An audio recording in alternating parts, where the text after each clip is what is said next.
Back to Capitol Review. I'm Mark Hall. There are lawsuits alleging a monopoly on ticketing, and concert goers are the ones who are being taken advantage of. Joining us now is Stephen Parker, the executive director of the nonprofit NIVA, and they're currently leading the charge for the Fix the Tix Coalition.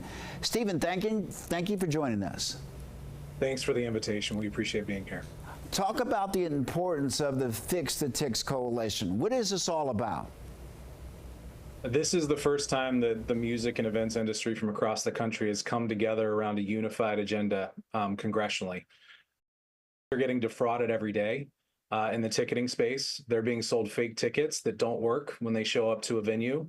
They're being sold tickets at exorbitant prices because predatory resellers are going and scooping up all the tickets at face value and then selling them for a higher price. And they're experiencing deception across the web. There are websites that are taking people's money and charging them a higher price when there are still tickets available from the artists and venues that are putting on the shows. These are common sense solutions that we're asking Congress to do, and we think there's a chance that they can do it this year. A big focus is on maybe getting rid of or lowering some of these fees that many call excessive. Again, concert goers are going there to listen to music and enjoy themselves and have lifelong experiences, but some say they're legitimate business experiences or expenses. Do you disagree with that? I think, there's been a lot of talk about junk fees, and I think it's important to remember that not every fee is a junk fee. We think that the first step to controlling fees is transparency. The National Independent Venue Association, the Fix the Tix Coalition support transparent pricing with the face value and the fees and the total price from the beginning of the transaction until the end. That's step one. Step two is really making sure that we are taking a close look at the secondary market and making sure that they are not driving up the price overall of concert tickets across the country. A Bloomberg report in 2022 said that since 2019, the average concert ticket and fees have gone up around 10% in the primary market. That number is 100% for the secondary market. And we think that the secondary market is the primary driver of these increased fees that people are seeing, and we want Congress to do something about it. Well, where are we right now as far as changes taking place? Are you optimistic that change can take place? Yes, I'm optimistic because states, in the absence of congressional action this year, have already started to take action. We've seen the state of Minnesota sign into law a bill a few weeks ago that bans fake tickets, that bans deceptive websites that are defrauding fans, and that makes it so that there's transparent pricing like we just talked about.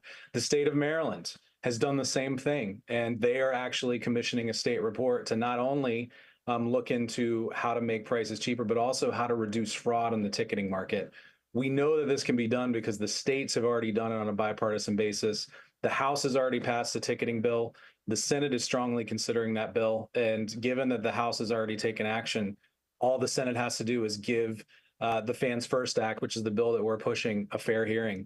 And we think that we can get this done and get it to the president's desk by the end of the year, as long as the Senate takes this seriously. And this is an urgent matter, and we hope that they do. This seems like one of those few items where there's bipartisan support.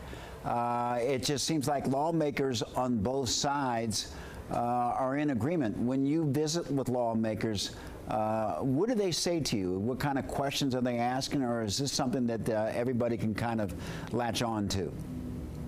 So the first thing that they say is that they're fans, and we're fans too. But the second thing that they say is that they want to make sure that in addition to protections, there's competition. And I would just say to those who are watching, independent venues and promoters are important. It's important that we're preserved. And the biggest threat to independent venues and promoters and the small businesses that we are those predators that would make it more expensive for a fan to come to a show and make it harder for a venue to know who's in their room. And from our perspective, there's no better way to ensure competition, which is what Congress is looking for in addition to protecting consumers, than making sure that a market that has never been regulated, even with basic protections for consumers, has the opportunity to be regulated through common sense reforms. Stephen Parker, thank you very much for joining us on Capitol Review.